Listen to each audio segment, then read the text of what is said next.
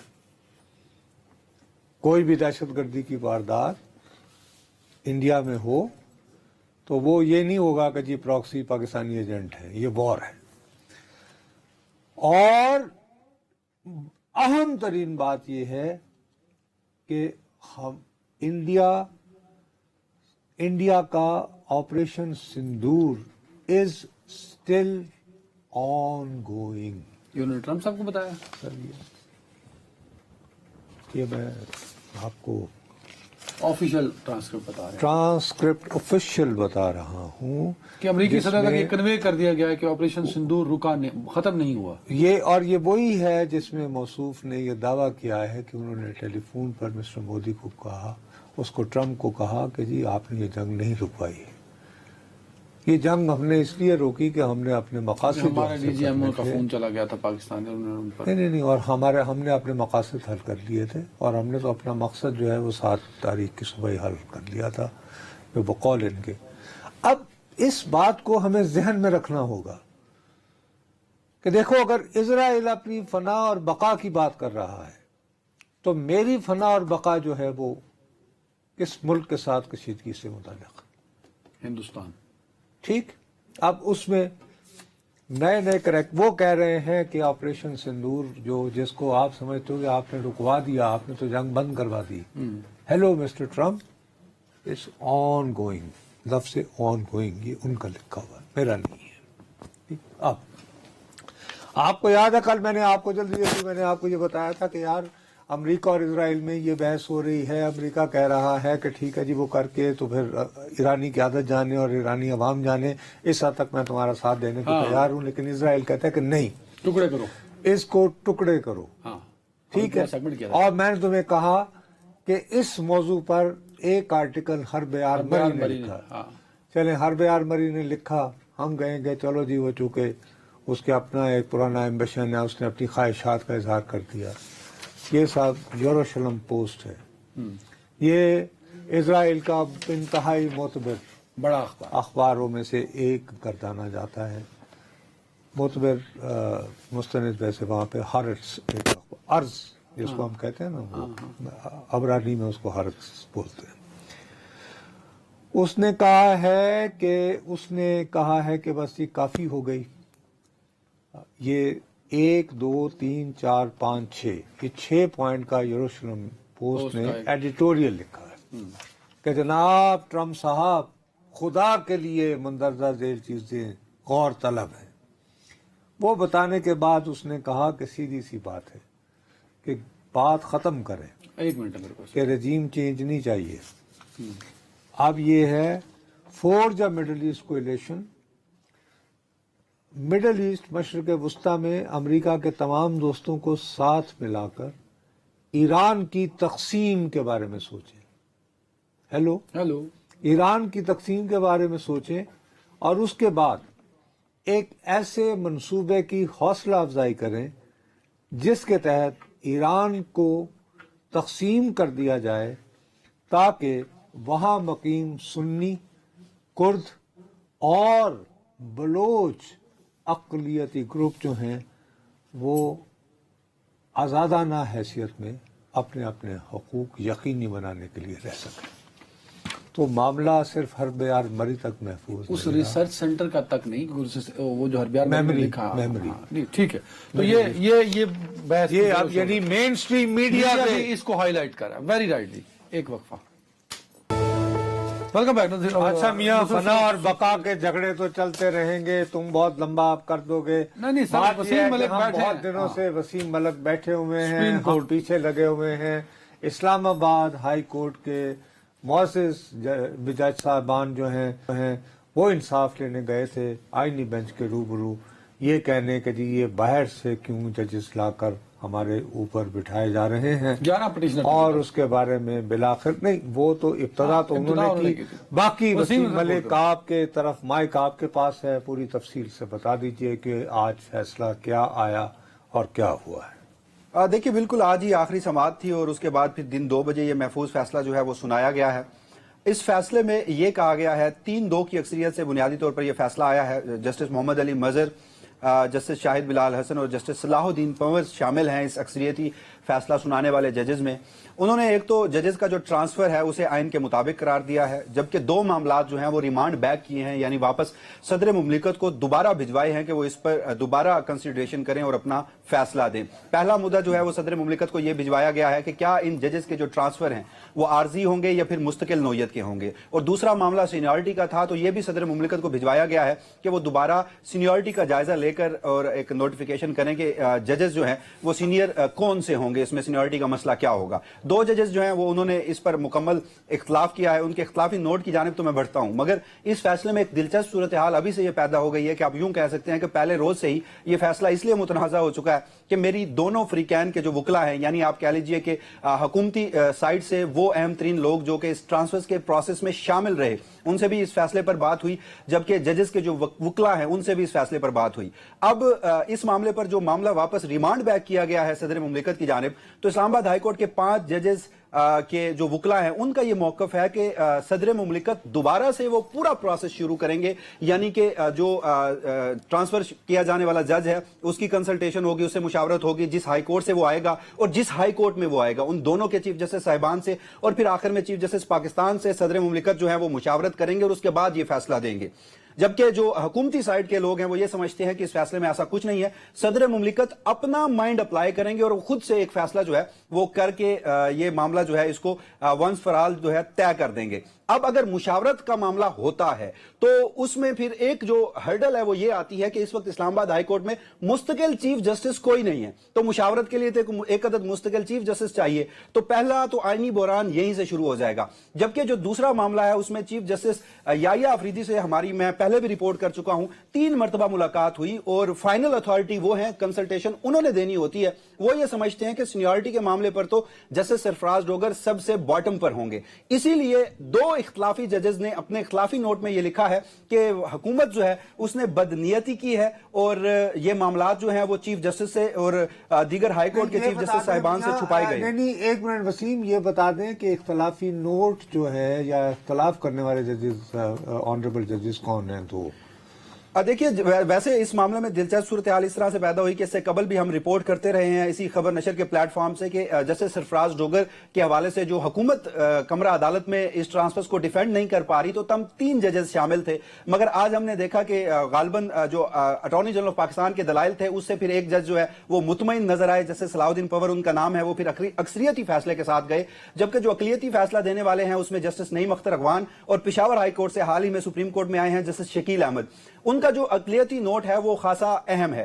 ان میں ان جج صاحبان نے لکھا ہے کہ یہ جو ٹرانسفرز ہیں یہ جلد بازی میں کیے گئے، اس میں حکومت کی بدنیتی شامل ہے، اس میں کوئی مفاد عامہ کا عنصر شامل نہیں ہے، یہاں تک کہا گیا کہ بہت ساری چیزیں جو ہیں وہ چیف جسٹس صاحبان سے کنسلٹیشن کے پروسیس میں چھپائی گئی ہیں، اور یہ بھی کہا گیا کہ یہ عدالتی خود مختاری اور عدالتی سالمیت اور انصاف کا جو عمل ہے۔ یار وسیم، ایک بالکل سادہ سوال کرنے لگا ہوں جو بظاہر اتنا سادہ بھی نہیں ہے، میرا خیال ہے بہت مشکل ہوگا، میں آپ کو مشکل میں ڈال رہا ہوں، مجھے اس کے لیے معاف کر دیں۔ کیا آپ یہ نہیں سمجھتے ہیں کہ یہ جو انہوں نے صدر مملکت کو واپس بھیج دیا ہے کہ جی آپ یہ طے کریں کہ کون اسلام آباد ہائی کورٹ میں اب سینیورٹی کا لیول کیا ہوگا، یعنی کہ کیسے ہوگی سیڑھی 1 سے لے کر 10 تک، اس کے لیے کیا نوبت یہاں تک بھی آ سکتی ہے کہ شاید آئین میں ایک اور ترمیم کرنا پڑے؟ دیکھیے اس حوالے سے قیاس آرائیاں بھی ہیں اور کچھ اطلاعات بھی ہمیں مل رہی ہیں اور اس کو جوڑا جا رہا ہے مخصوص نشستوں کے مقدمے سے۔ بہرحال اسلام آباد ہائی کورٹ کا یہ معاملہ اور آج کا جو فیصلہ ہے وہ اتنا پیچیدہ اب صورتحال ہو چکی ہے کہ یہ معاملہ مزید لٹیگیشن میں جائے گا، یعنی دونوں فریقین فیصلے کو اپنے حق میں سمجھ رہے ہیں۔ اب جب صدر مملکت for the sake of argument at its own فیصلہ کر لیتے ہیں تو دوسرا فریق دوبارہ فیصلے کی وضاحت کے لیے عدالت میں چلا جائے گا، پھر اس کی ایک انٹرا کورٹ اپیل بھی اس فیصلے کے خلاف سپریم کورٹ میں دائر ہونی ہے جو فریق متاثر ہوگا۔ تو اسی لیے یہ کہا جا رہا ہے کہ مخصوص نشستوں کے فیصلے کے بعد ممکنہ طور پر ایک آئینی ترمیم کے ذریعے وفاقی حکومت جو ہے وہ اس سارے معاملے کا جو حل ہے وہ ڈھونڈ سکتی ہے۔ اچھا، اس سارے معاملے میں تو یہ سمجھا ہوں کہ کیونکہ معاملہ اب ٹرانسفر کا نہیں رہا، اب سینیارٹی کا ڈیسائیڈ کرنا ہونا ہے نا۔ اب جو آپ بات کر رہے ہیں بالکل درست فرما رہے ہیں، تو اس سے پھر ہم یہ سمجھیں کہ جیسا سیٹ اپ چل رہا ہے کہ سرفراز ڈوگر صاحب آنریبل جسٹس، وہ ابھی قائم مقام چیف جسٹس ہیں، تو وہ اسی طرح ہی کام کرتے رہیں گے، کیونکہ اب ہائی کورٹ کو تو چلنا ہے نا سر، کہ نہیں؟ دیکھیے بالکل، وہ تو سپریم کورٹ کے اکثریتی فیصلے میں یہ لکھ دیا گیا ہے کہ جب تک صدر مملکت فیصلہ نہیں کر دیتے تب تک جسٹس سرفراز ڈوگر جو ہیں وہ قائم مقام چیف جسٹس اسلام آباد ویری رائٹ۔ اب آ جائیں ٹو دی پوائنٹ، مخصوص نشستوں والا معاملہ اور مخصوص نشستوں میں جو اشارہ ہم کر رہے ہیں 27ویں ترمیم کا، یہ ہم پہلے بھی کر چکے ہوں، تو اس میں کیا ڈیولپمنٹ ہوئی وہ بتا دیجیے۔ دیکھیے آج کے روز بھی سلمان اکرم راجہ صاحب جو ہے انہوں نے دلائل دیے، گزشتہ روز بھی انہوں نے دلائل دیے تھے، اور کل تک سماعت جو ملتوی ہوئی ہے اس میں بھی سلمان اکرم راجہ جو ہے وہ دلائل دے رہے ہیں۔ اس معاملے پر آج ہم نے دیکھا کہ سلمان اکرم راجہ اور آئینی بینچ کے معزز ممبران میں نوک جھوک بھی دیکھنے کو آئی۔ ہوا کچھ یوں کہ سلمان اکرم راجہ دلائل کے دوران وہ پوری ٹائم لائن عدالت کے سامنے رکھنے کی کوشش کرتے ہیں جو انتخابات کے دوران پی ٹی آئی سمجھتی ہے کہ ان کے ساتھ ناانصافی اور زیادتیوں کی ایک داستان ہے۔ تو آئینی بینچ کی جانب سے یہ کہا جاتا ہے کہ آپ کیس کے میرٹس پر رہیں، حقائق کا آپ اس عدالت کے سامنے نہ رکھیں، یہ ریویو کا معاملہ ہے، مگر سلمان اکرم راجہ صاحب سمجھتے ہیں کہ جب تک عدالت ان حقائق کو نہیں جانے گی اس مقدمے کو آگے لے کر نہیں بڑھا جا سکتا۔ ایون کہ سلمان اکرم راجہ صاحب اس کو بنیادی حقوق سے جوڑ رہے ہیں شہریوں کے، جبکہ آج کے روز اہم ترین آبزرویشن آئینی بینچ کے سربراہ جسٹس امین الدین خان کی جانب سے دی گئی ہیں، اور وہ یہ سمجھتے ہیں کہ اس مقدمے میں شہریوں کے بنیادی حقوق کا دور دور تک کوئی تعلق نہیں ہے۔ تو اب دلائل ان کے جاری ہیں، مگر دو اہم ترین ڈیولپمنٹ وہ یہ ہوئی ہیں کہ آج کے روز آئینی بینچ میں سے ایک معزز جج جو ہیں جسٹس نعیم اختر اقوان، ان کی جانب سے پی ٹی آئی کو یہ مشورہ دیا گیا ہے کہ آپ اب اگلے انتخابات کی تیاری کیجئے، اس معاملے میں آپ سے ہی غلطیاں ہوئی ہیں اور عدالت جو ہے وہ ان غلطیوں کو ماضی میں جا کر درست نہیں کر سکتی۔ مگر سلمان اکرم راجہ صاحب یہ سمجھتے ہیں، انہوں نے آئینی بینچ کو یہ کہا ہے کہ 8 اکثریتی ججز اور 2 ججز جنہوں نے آدھی نشستیں پی ٹی آئی کو دی تھی، یہ 10 ججز اور ان کی جو اجتماعی دانش ہے انہوں نے ان تمام مخصوص حالات کو مدنظر رکھتے ہوئے یہ فیصلہ دیا ہے، لہٰذا ان 10 ججز کی جو انڈرسٹینڈنگ ہے انہیں آپ غلط قرار نہیں دے سکتے، حقائق کو ان کا جو دیکھنے کا طریقہ ہے اس کو بھی آپ غلط قرار نہیں دے سکتے۔ اور انہوں نے یہاں تک بھی کہا کہ اگر آج ریویو میں وہی ججز بیٹھے ہوتے، انہوں نے نام لیے جسٹس منصور علی شاہ، جسٹس منیب اختر، جسٹس اطہر من اللہ کے، تو وہ یہ سلمان اکرم راجہ صاحب نے کہا کہ آج ہمارے لیے صورتحال جو ہے وہ یکسر تبدیل ہوتی۔ بہرحال اب مقدمہ جو ہے وہ کل تک ملتوی ہو چکا ہے۔ سماعت کے اختتام پر آئینی بینچ کے سربراہ اور حامد خان صاحب جو پی ٹی آئی کے ایک اور وکیل ہیں، ان کی جانب سے بھی نوک جھوک ہوئی۔ حامد خان صاحب چاہتے تھے کہ یہ مقدمہ اس میں اتنی جلد بازی کیوں کی جا رہی ہے، اور وہ بھی حامد خان صاحب بھی سمجھتے ہیں کہ اس کے پیچھے ایک آئینی ترمیم ہے، اور انہوں نے آج اس خدشات کا اظہار بھی کیا۔ وسیم، ایک تو یہ چیز بتا دیجیے کہ جو اکثریتی ججز والا آرگومنٹ تھا اس پہ کیا ریمارکس تھے بینچ کے، اور پھر آرگومنٹ کس طرف نکل پڑا یہ والا؟ دیکھیے بینچ یہ سمجھتا ہے کہ اکثریتی ججز نے ان مخصوص حالات کا جن اپنے فیصلے میں ذکر کیا ہے وہ عدالت کے سامنے نہیں تھے، اور عدالت پی ٹی آئی کو فریق جو کہ نہیں تھی تو اس میں ریلیف بھی نہیں دے سکتی تھی، جس کی وجہ سے سلمان اکرم راجہ کو یہ کہنا پڑا کہ یہ وہ 8 ان اکثریتی ججز کا فیصلہ نہیں ہے۔ مائی لارڈ، آپ اس فیصلے کو اپنی عدالت کا فیصلہ سمجھ کے دیکھیے، آپ ان 8 ججز کا فیصلہ سمجھ کر نہ دیکھیے۔ تو یہ صورتحال اس وقت کمرہ عدالت میں نظر آ رہی ہے۔ آپ کو یہ کنکلوڈ ہوتا، آپ نے کہا تھا کہ اگلے ہفتے تک، تو ابھی بھی آپ اس بات پہ قائم ہیں؟